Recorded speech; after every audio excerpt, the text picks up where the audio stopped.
World War II is often remembered for its legendary weapons.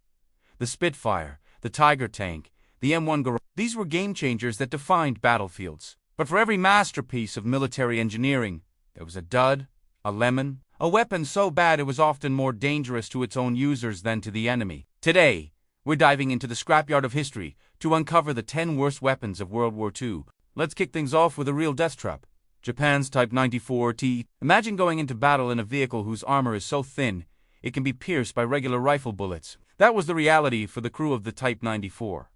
It was essentially a tiny, tracked coffin. If rifle fire didn't get you, a well-aimed Molotov cocktail would, as the engine was prone to catching fire. It was small, cramped, and utterly terrifying for the soldiers inside. Next up, we take to the skies with the American Brewster F-2A Buffalo. By the time the U.S. entered the war in 1941, this fighter was already hopelessly obsolete. Pilots called it the flying coffin, and for good reason. It was slow, clumsy, and couldn't climb fast enough to compete with nimble Japanese Zeros. In the early days of the Pacific War, the Buffalo's combat performance was so abysmal that entire squadrons were wiped out, with pilots standing little chance against superior enemy aircraft. Now, let's head over to Britain and look at the Mark V Covenanter cruiser tank. This tank had one massive, fatal flaw.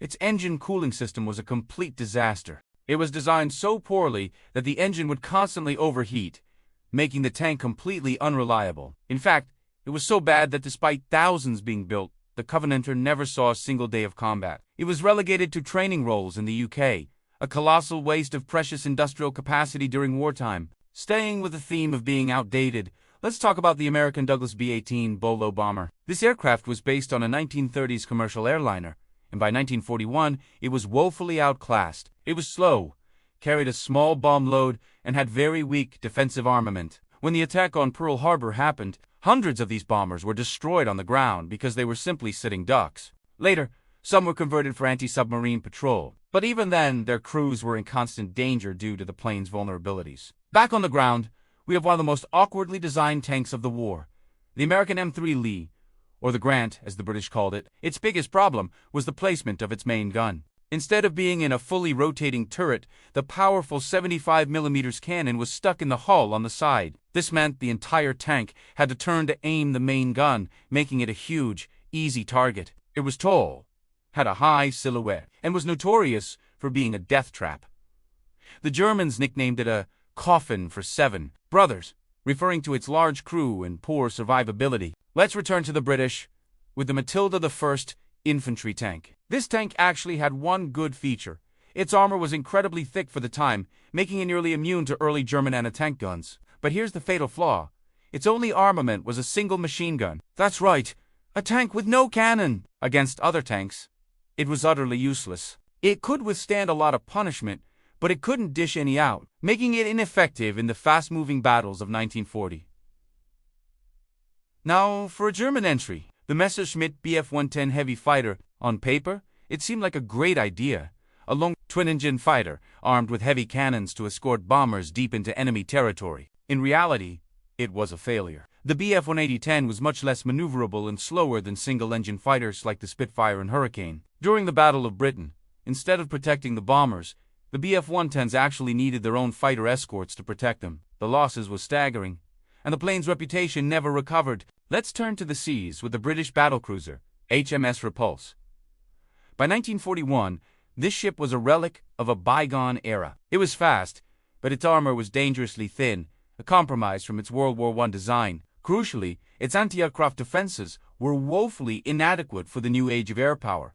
This weakness was tragically exposed in December 1941 when the Repulse, along with the battleship Prince of Wales, was sunk by Japanese torpedo bombers off the coast of Malaya. It was a shocking loss that signaled the end of the battleship's dominance. Our ninth entry takes us back to Japan with the Type 95 Hago light tank. This was Japan's most produced tank of the war, but quantity does not equal quality. The Hago was a terrible design. Its armor was paper-thin, easily penetrated by American anti-tank weapons and even heavy machine guns. Its main gun was weak and ineffective against Allied tanks like the Sherman. U.S. forces found them so easy to destroy that they often referred to them as tin cans. Finally, we have a name that is etched in history, but for all the wrong reasons in this context. The battleship USS Arizona, while a powerful symbol, its design was outdated by 1941. Like many battleships of its era, its deck armor was too thin to withstand bombs dropped from high-altitude aircraft. It also lacked sufficient modern anti-aircraft defenses.